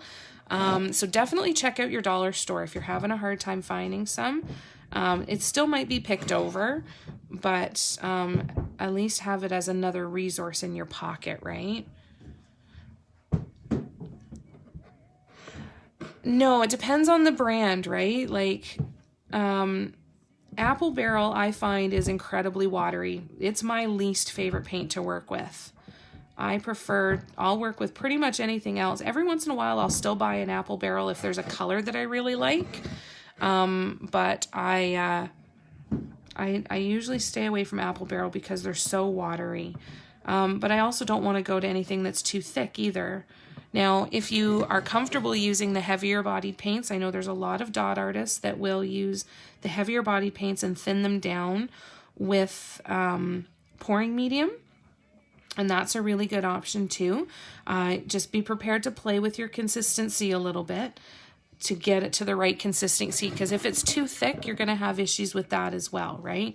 But if you want to create like the really big plumpy dots, then the heavier bodied acrylic paints is definitely the way to go. I like putting lots and lots of top dots on. Like this is going to have a lot of texture. I'm going to feel these bumps when I am finished the piece. It's going to be a lot of texture to it because of all of the top dots, right? Yeah, I think it's one of those things you have to just keep going and hope that maybe you get there on the day that a new shipment comes in because they clean out so fast, right? I'm using Liquitex Basics for doing cone work, but yeah, only buy it when it's on sale. And they have some pretty good sales on them, at least at Michael's every once in a while, eh? I haven't tried any cone work yet, Debbie. How do you like it? I've been thinking about ordering some cones and trying it. Are you a member of my page, Mandala Secrets, Ideas, and Inspirations? No, I'm not. Can you send me an invite to that? I don't have a pen and paper here handy to write it down, Lori, but if you shoot me a message or shoot me a message with the link to that page, please let me know. I'd love to check it out and join it. That'd be cool. All right, going back in with the light purple. Here we go. And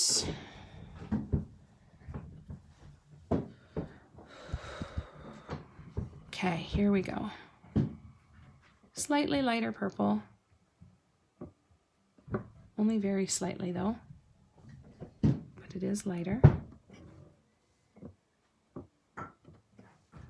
I just love how fast top dots feel.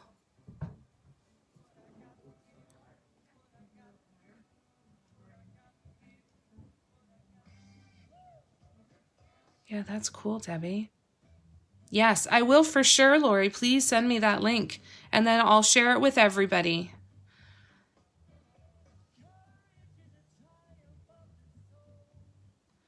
I totally can. I just have to double check to make sure that I'm not needed to help bring in the horses that day. As long as I don't have to help bring in the horses, so I will check on that, but I would happily host the Zoom meeting-ish. Happy to. So I will find that out later today and let you know for sure and send a Zoom link. It's Ish's birthday, so we're going to have a Zoom for Ish's birthday, a few of us. But I can definitely do that. It's different. I'm not that good at it yet. I make my own cones or I use the glue bottles. Oh, that's a cool idea. I've got a couple of those. Oh, you do quilling? That's cool. I find that fascinating. There's so many cool things out there. So many cool things out there, eh?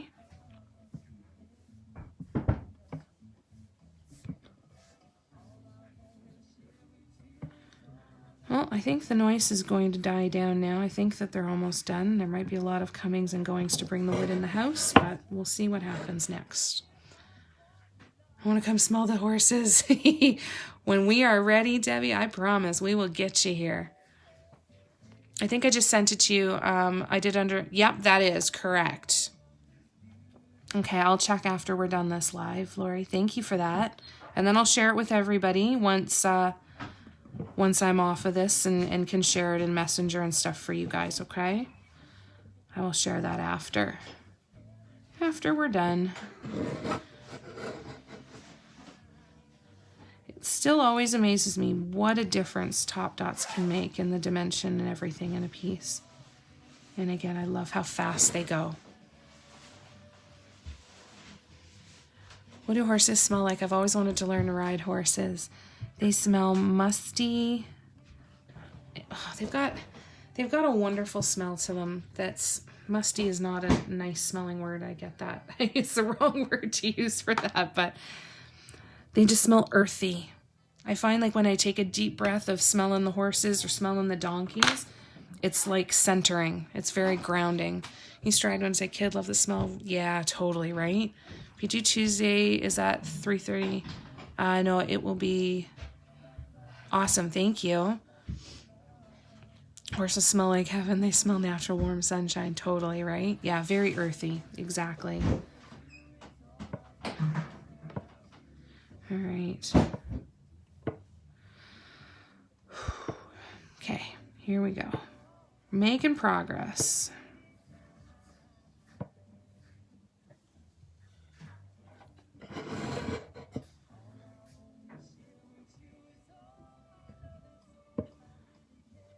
All right.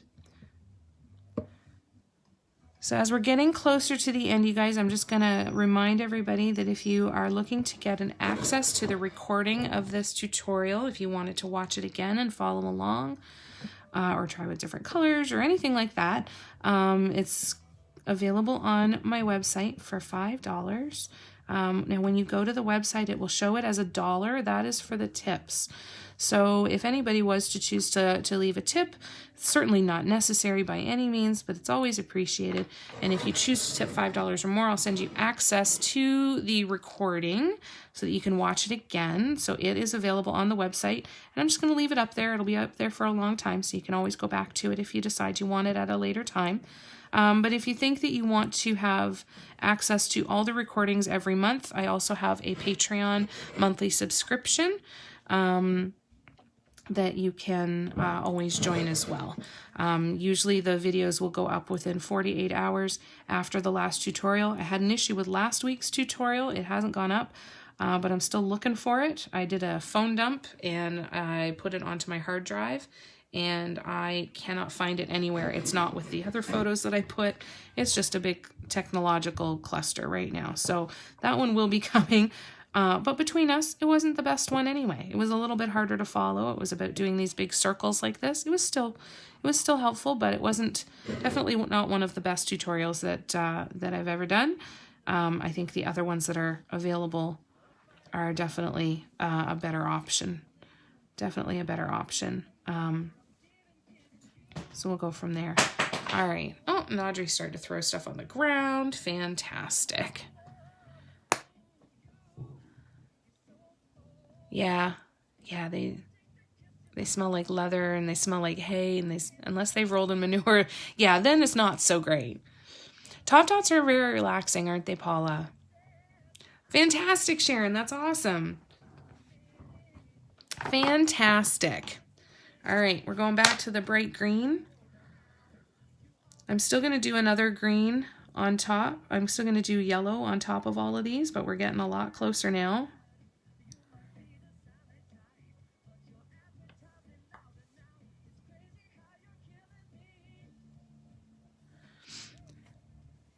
I'd love to come out and play. Oh, that would be lovely. When we will get there for sure. Wouldn't that be fun? I'd like to maybe do painting retreats here too. We've talked about that a couple of times.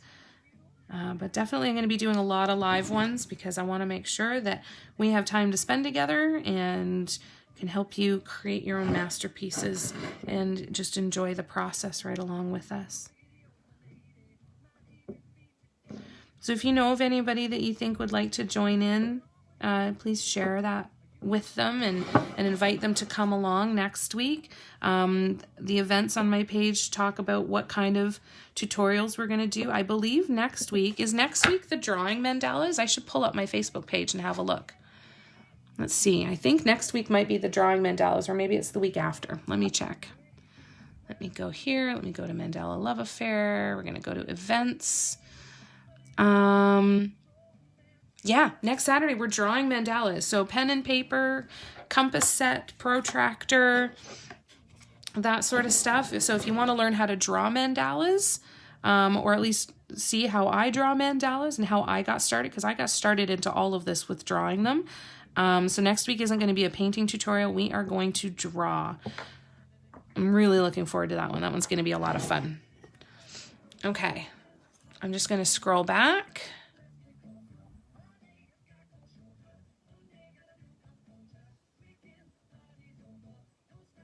At least she's not spilling your paints, right? Yeah, I'm grateful for that. I'm grateful for that. She's moved on, thank goodness. I think we probably could-ish. Actually been in a slump lately now. I feel like painting again. Good. Listen to that call, right? Listen to your body when it says we want to do this again. That's good. I'm excited. I'm excited for you to get back into it and keep going. Reach a stopping point on this particular piece. It could be complete even though I still have a lot of empty space on the sides. I could continue if I wanted to. It's not perfect, but it shows me where I need to practice more. I think I'm going to go ahead and put it off to the side for a while and start a new design. That's an awesome plan, Rex. When you're not sure if or how you want to proceed with something, put it aside. Put it somewhere where you can see it as you kind of go about your day. See what ideas come to you. See if you look at it and go, oh, that's so pretty, right? Just kind of let it be for a little bit and see what comes to you.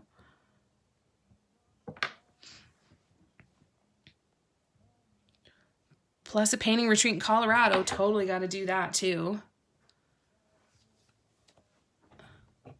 Yeah, I'll use a sleeping bag. I'm fine with that. Thank you so much for doing these tutorials. The art in the group has been wonderfully cathartic for me, especially this week. Oh, Rex, I'm so glad. I am so glad. I'm thrilled to do it. And I'm so glad that you enjoy it so much and find it relaxing, and that just makes me so happy. Makes me so happy, Rex. So we're just going to keep doing it. It's that simple. It's happening.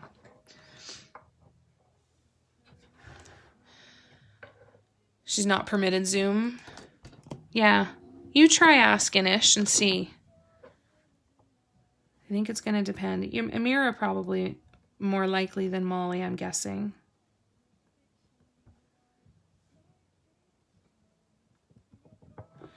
All right. By the time I get out here, I'm going to put the last center dot in the very, very center. Still a couple more little ones to do, and I'll kind of walk you through what I'm still going to do. But we're getting closer.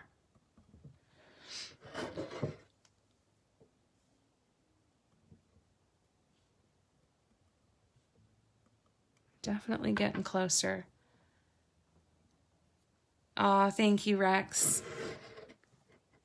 We will feel those happy vibes. And we will send them right back to you.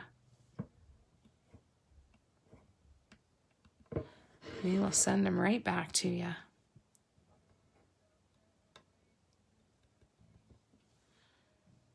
And Wolf, yeah, we got to try that too. I think she said that she doesn't add people that she doesn't know, like, in person. So I don't think that will happen. Thank you for hosting the live events. It's my first. I'll be back for another one. Yay! Wonderful, Paula. I'm so glad. I'm so glad you enjoyed it, and we'll look forward to seeing you back again. So if anybody has any questions about the project, what you're doing, if you want to add something more to it, we talked briefly on one of my TikTok lives about should I create a Facebook group for us that we could kind of maybe post these events and do all of that on the Facebook group too. I don't know if that would be more or better in any way than the page. I just don't know if it would give people more access to post on it. But I'll look into that as well, because if we can create a Facebook group that we can all be on together and share our work after the tutorials are done, I think that would be really, really cool. Really, really cool thing to be able to do. All right, so now going in with the bright teal again. Oh no, that's the wrong teal. Wrong teal, wrong teal, wrong one. Turn it back to this one.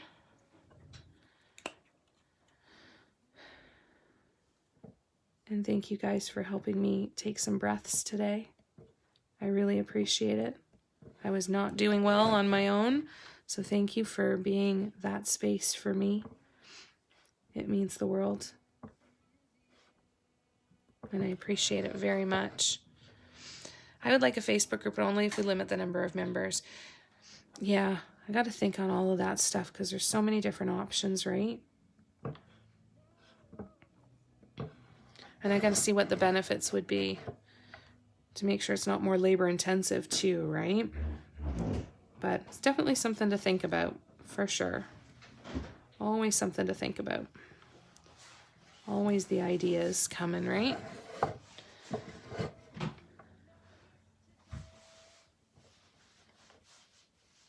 All right, so I still have to do the outside purple. What are we doing for time? Well, we got time, perfect. So I'll be able to do the other layer on the final purple ones, and then I'll walk you through what I'm going to do to kind of finish the rest of them all once this gets going a little bit more. There we go. All right, so now I'm gonna do the purple. Oops, sorry, kicked the camera there. I already have 2 people interested in potentially, and that's amazing, Ish. Fantastic. Good for you, love. That's awesome. Taking some breaths, taking lots of breaths, lots of breaths.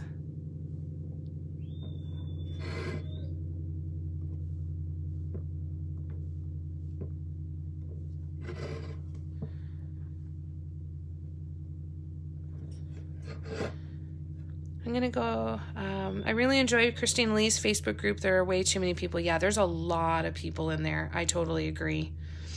It'd be kind of an invite-only kind of thing, not a free-for-all one, I think. Like, for those of us who come to the tutorials, right? All right. There we go. I'm going to go ahead and say goodbye for now, Rex. I need to rest my eyes and body. Far too much stress and too many tears this week. Totally understand, Rex. Please take care of yourself. Okay? Please take care of yourself and make sure that you are taking those breaths yourself and giving yourself some love and getting that rest. We're sending you lots and lots of love. Lots and lots of love.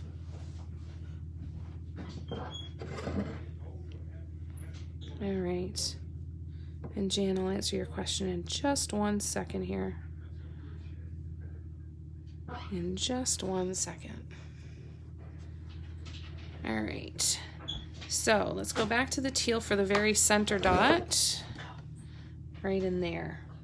Now it's cracking a little bit, so I actually think I'm gonna leave that one because I'm gonna redo that middle teal color, because it really kind of, whoops, turned into a bit of a lumpy and bumpy dot there in the middle. So I'm going to let it finish drying. The reason that it could crack is because the edges are drying faster than the center. And because I layered other paints on top of this one, could be the cause of the cracking.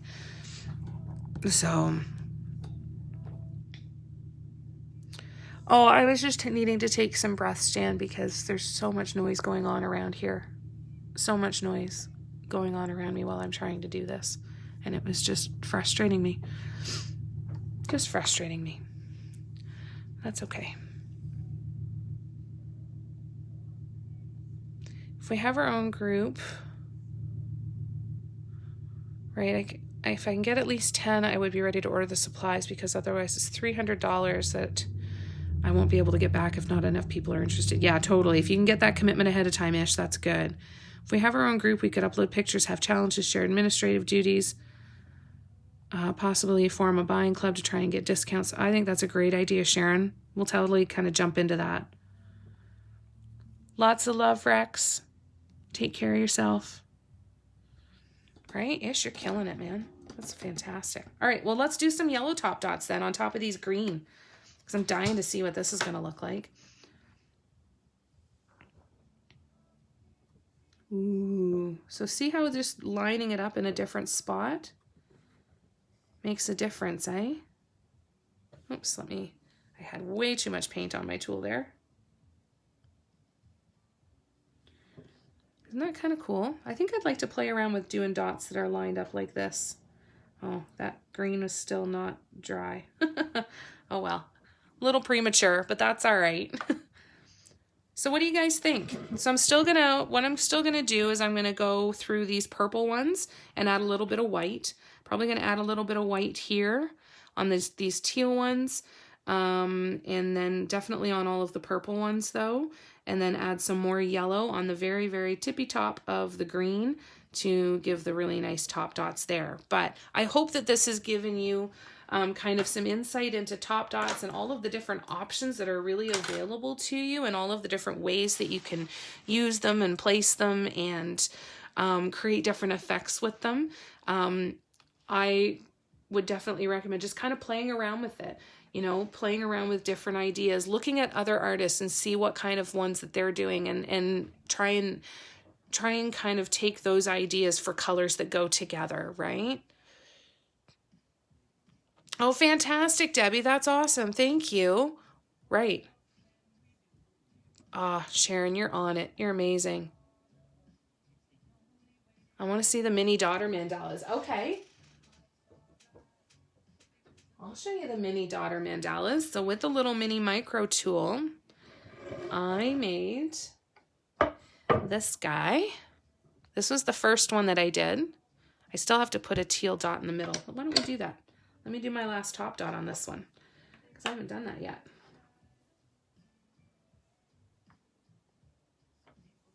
There we go. So there's that. Looks like a firework, doesn't it? So we're going to do some of these too. I'm going to be doing these on jewelry. Isn't it crazy, Pam, how different it looks, eh? And then I did this one as well. So they look so cool, eh? I want to do these with all kinds of different colors and kind of put them into jewelry, make necklace pendants and earrings, do some rainbow ones, do some other color combinations. I think these are going to be really, really fun. I like this one though. I like how it's all uneven at the end, and I like the change in the center, but I like the double ones too. Which one do you like the best? Which one's your favorite? All right, so Sharon, you've got Debbie hooked up for Instagram, getting us in there. Isn't it trippy-ish? And then you look with that stuff. This is actually wood, Pam. These are little wood discs that I got that came with the holes in them. I got these from Piesa Supply, Piesa, on Etsy. She's Canadian. She makes some molds. She makes these small discs. I got those size. And then I also got this size from her. I'm trying to get it on a surface where it can see. So I've got this size and this size. Let me just move this. Get that out of the way right now. So I've got these two sizes. So these ones are this size. Now they're fairly thick, right? They're fairly thick. So what I'm thinking I'm going to do is I'm going to cover them in resin with these ones and do like kind of big long necklace pendants for those. I'll do a couple more of these, but I have a bunch of resin circles that I'm going to make into jewelry. I've got all of these ones. They're about the same size as these, only without the holes. So I'm going to be making a bunch of jewelry out of these as well. Whoops. And they're much more durable, and they're a lot lighter. So that's going to be really, really, really, really fun. Make some jewelry, some earrings, some necklaces, all kinds of fun stuff. So yeah, these are wood. So if you want to order some of these discs, you can get them from Piesa Supply, Piesa, on Etsy. And she made these ones for me. And she also sells the mold that I used to make these stones, this size stone. I sell blanks of these stones on my website. I also sell blanks of larger stones and one size smaller. This is the one size smaller that I also sell. So I sell some blank stones on there. I'm going to be selling blank discs eventually. And I'm going to be selling blank hearts as well. And blank tea light holders I think I'm going to be doing coming up too. So if you want to try any, if you don't want to mold your own, then just know that I'll have some of those blanks on my website hopefully soon. These wooden discs I buy from someone else, so I'm not reselling those. You can definitely go to her there. All right, perfect. How long have I been painting? I started this, it's been almost 2 years now. I started drawing mandalas in February of 2019. February of 2019, and then I started painting just a couple months after that. I had been thinking about making it into a business in the fall of 2019, but it was still kind of the pipe dream. You know, I had different things that I was working on to see if I could make a go of it and see what I could accomplish with it. And then I was running another business. I used to do training and consulting for automotive dealerships. And I was still doing that. I was making good money, but I wasn't enjoying myself. And that business came to a complete and total standstill when COVID hit. So I kind of got to the point where I'm like, well, I've got all of this time and this is what I want to do anyway. So I might as well give it a go, right? Might as well give it a go. Right? Yeah, keep in mind that people could be buying this tutorial and they may see the comments in the video. I don't, so just kind of keep that in the back of your heads, okay, you guys? Oh, thank you, Ish. I'm not super worried, but definitely keep it in the back of your mind. So yeah, so I'm jumping in. I've got lots of plans. It's still not, full swing as of yet, as far as, paying the bills and getting everything done, but I'm working on it, and I'm working really, really hard to get this going so that this can just be what I do 24/7. It is what I do 24/7 now, but I want it to be a little more feasible. So I'm working really hard, and I'm so grateful that you guys come and spend time with me. Thank you so much, because this is what makes me keep going. So I'm so glad you enjoyed it, Pam. Thank you so much for joining us today. It just makes me so happy. Makes my heart happy when you guys choose to spend your time with me like this. I'm sending you guys so much love. Next week, we'll be drawing mandalas. The week after, I'm going to go through my thought process of how I create a piece from scratch right at the very beginning. So, because I typically don't plan my pieces. I just wing it as I go. So on January 23rd, which is the Saturday, that's going to be the deep dive into the inner workings of Jamie's brain. So I recommend coming with a bottle of wine or some kind of way to comfort yourself, because my brain, let me tell you, it's a trip in there. So just kind of keep that in mind. And then the last weekend in January, we're going to talk about some 3D effects. And I don't have an example to show you today, but I will show you. I've got a couple designs, a couple pictures that I'll show you of what I'm going to show you how to create. It's going to be really cool. I need bumper stickers. I think I might need a new logo. And then I think I need to create some cool stuff with the logo on it too. I got so many ideas. Like, I look at this and I think this would be a beautiful front cover of a journal. Or like, imagine a whole journal covered in that, right? I think it would be so cool. Or floor pillows or blankets or wall hangings, all kinds of fun stuff. So all kinds of ideas.